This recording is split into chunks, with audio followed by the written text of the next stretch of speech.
When Ethan made a cruel joke at his family's baby shower, they all laughed. And for the first time, I didn't. I got up, told him not to touch me, and walked out. That moment wasn't the end. It was the start of me finally seeing them for what they really were. I knew from the moment we walked into Ethan's family's house that it was going to be bad. The baby shower was awkward. I sat off to the side, avoiding eye contact with his mom, Sophie, or anyone else. It was like they already had their little world, and I wasn't part of it. They didn't even try to pretend. Then Ethan made his joke. He said it loud enough for everyone to hear. Honestly, I can't even imagine having kids with Leah. She's always so negative. I'd rather get a dog than bring a kid into that. Everyone laughed. They all laughed. I wasn't even surprised. Ethan's family was used to this, mocking me, making me the punchline. Sophie didn't hold back either. She added her comment like it was just part of the routine. Yeah, Leah with kids? That's a funny thought. I stood up, ready to walk out. I didn't need to stay there and take this. I didn't need to be the joke. Ethan grabbed my arm, pulling me back. I shook it off and told him, "Don't touch me. Don't ever touch me again." His mom barely looked at me. She just turned to Ethan and muttered, "Control your wife." I left.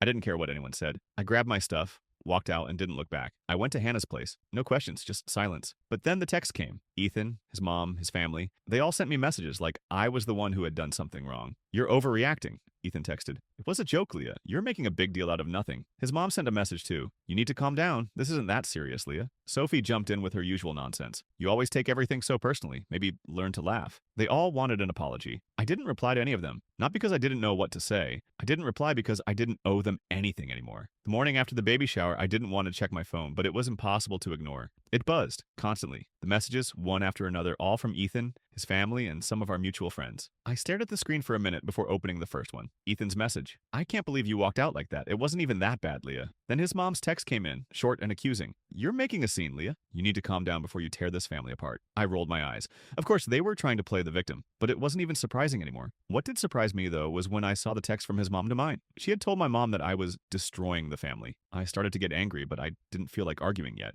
Not until I saw Sophie's messages in the group chat. Sophie, of course, was already posting memes. I saw them flash by. One was of a cartoon character crying, another one of a woman rolling her eyes with the caption, "When you take yourself way too seriously." It was all aimed at me. She knew exactly what she was doing. They all did. I didn't even think about it. I opened the group chat and typed a response, firing off what I'd been holding back. "Sophie, you've never been funny, and Ethan, you've never been honest. I've sat back for way too long, pretending I didn't notice how you all treat me like a joke. But I'm done. I'm not apologizing. You all can kiss my ass." It wasn't the best response. I knew that. It was impulsive, but it was honest. I was done pretending I was the one who needed a change. And then I saw another text from Ethan, pressuring me to apologize for causing a scene. He asked me, "Why do you have to make everything so dramatic? Just apologize and we can move on." I didn't even know what to feel anymore. I had spent so much time trying to please him, trying to fit into his family, trying to make it work. And every time they stepped on me like it didn't matter. It didn't even faze them. I typed one last message to the group. "I'm not going to be your clown. I'm done. If that's too much for you, then fine. You won't have to deal with me anymore." I didn't care if I was burning bridges. At that point, I couldn't care less. They didn't get it. They didn't get that this wasn't about a joke anymore. This wasn't about me being too sensitive or overreacting. This was about the fact that they'd been treating me like garbage, and I had let them get away with it for far too long. I left the group chat and didn't look back. The texts kept coming, but I didn't read them. I just turned my phone face down and sat there for a while, not thinking about anything, not wanting to think at all. The silence was deafening. Then a call from my sister Megan. I picked up. "Leah, you really went off in that group chat," she said, her voice low but trying to hide a hint of laughter. "Are you okay?" I wasn't, but I didn't need to tell her that. "I'm fine," I said, lying. "Just tired of everything." "Do you think you should apologize? I mean, this could get messy." "Messy? It's already been messy for years, Meg. I've been walking on eggshells for who knows how long. I'm not apologizing for standing up for myself." Megan didn't say much after that, but I knew what she was thinking. She didn't get it. She didn't understand why I wasn't backing down, but that was fine. She wasn't the one who'd been treated like a joke. As the day went on, Ethan didn't stop. More texts, more begging. "Can we just talk about this? You've taken things way too far. I'm sorry if I hurt you, but we need to fix this." But it wasn't about fixing anything anymore. It was about whether I was going to keep letting him walk all over me or whether I was finally going to stand up and say, enough was enough. I thought about calling him back,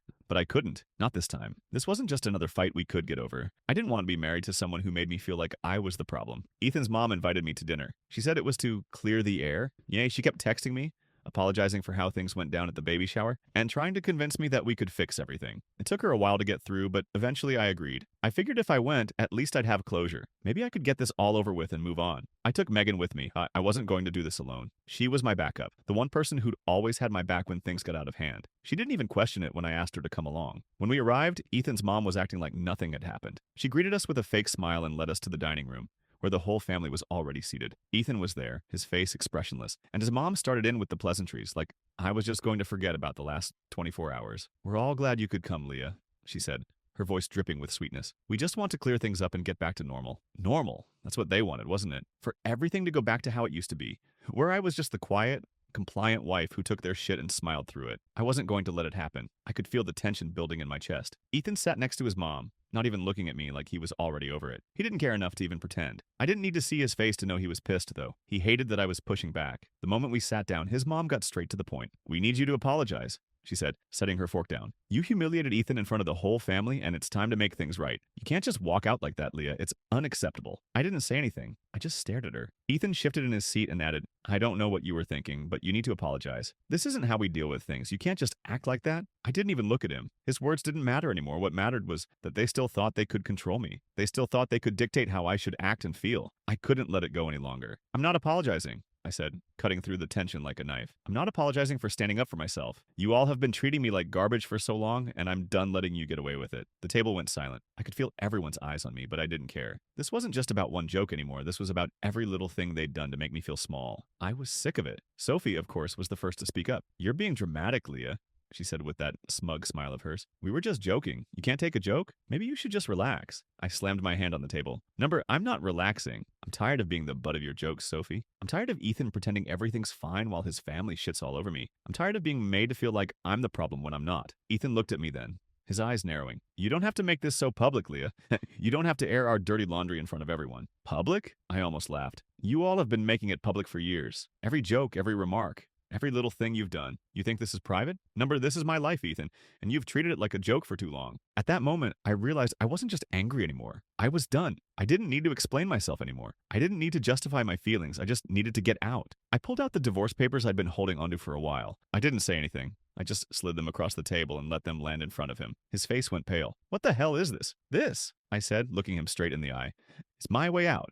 I'm done, Ethan. I can't do this anymore." The room went silent. No one knew what to say. Ethan's eyes darted between the papers and me, his mouth opening and closing like he didn't know how to react. His mom was the first to speak, but it wasn't comforting. It wasn't support. It was just anger. "You can't be serious," she snapped. "You're just going to throw away your marriage over a joke?" "I'm serious," I said, standing up. "You all don't get it. And at this point, I don't care if you ever do." I grabbed my purse and stood up, not waiting for anyone to say another word. I walked out of the house. Ethan tried to chase after me, but I kept walking. I didn't stop. I had finally reached the breaking point. I moved out. Simple as that. Ethan wasn't exactly thrilled about it, but I didn't need his approval. The house we'd shared wasn't mine anymore. It didn't matter that we'd been living there for years. It didn't matter that I had put up with more than I should have. I packed up my things and went to my parents' place. It wasn't ideal, but it was mine. For the first time in a long time, I felt like I was in control again. The texts from Ethan kept coming. They didn't stop. I didn't read most of them, but I saw the ones where he begged me to talk to him. "We can work through this," he wrote. "You're overreacting. I didn't mean what I said.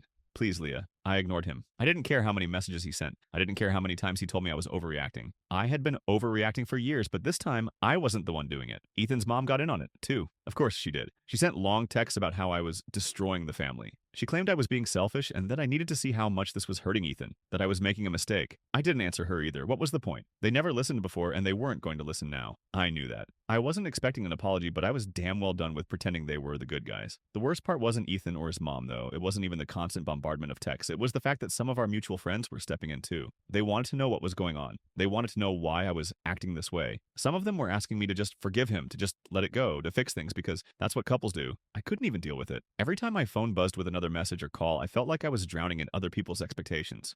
All I wanted was peace. All I wanted was to be left alone. Megan was the only one who really understood. She didn't try to tell me what to do.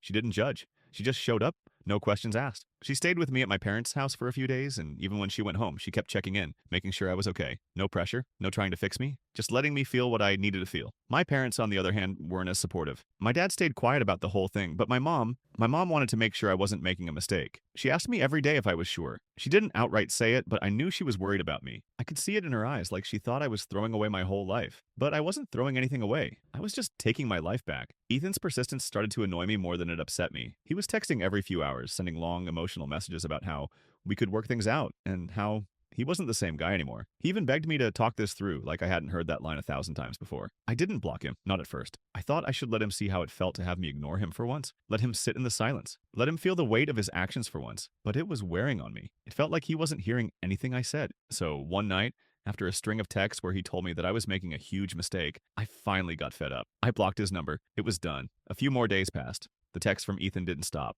Neither did the ones from his mom. Please, Leah, think about what you're doing. Ethan wrote. "I'm sorry, I just want you back. We can fix this." His mom sent a longer one. "You're tearing this family apart. Do you really want to throw everything away?" They all thought I was going to fold. They all thought if they kept texting me, kept calling me, I'd eventually cave. But I wasn't going to. I had made up my mind, and there was no going back. I was tired. Tired of their lies, their manipulation, their idea that I was the one who needed to change. I was done being the problem in their eyes. I had been holding on to the divorce papers for a while, not because I wasn't sure, but because I hadn't felt ready. I didn't know what ready even felt like. But now, I didn't need to wait anymore. I didn't need to talk it through with anyone. The decision was already made. I went to the lawyer's office and filed the papers. It was as simple as that. No drama, no long speeches, just a couple of signatures and I was done. I sent the final message to Ethan. The divorce papers are filed. I'm done. There was no emotion in my words. No guilt, no second guessing, just finality. Then his mom texted me again. The usual accusations. "You're destroying everything, Leah. You're ruining Ethan's life." I didn't even bother to reply. It wasn't worth my time. The best part? When I posted the divorce papers on social media, it wasn't for attention. It wasn't to make a statement. But it felt good to finally let the world know. To make it clear to everyone that I wasn't just the wife who left quietly. I had a lot of messages afterward. Some congratulated me for finally standing up for myself. Some people tried to reach out to Ethan. But it didn't matter. What mattered was that I was free.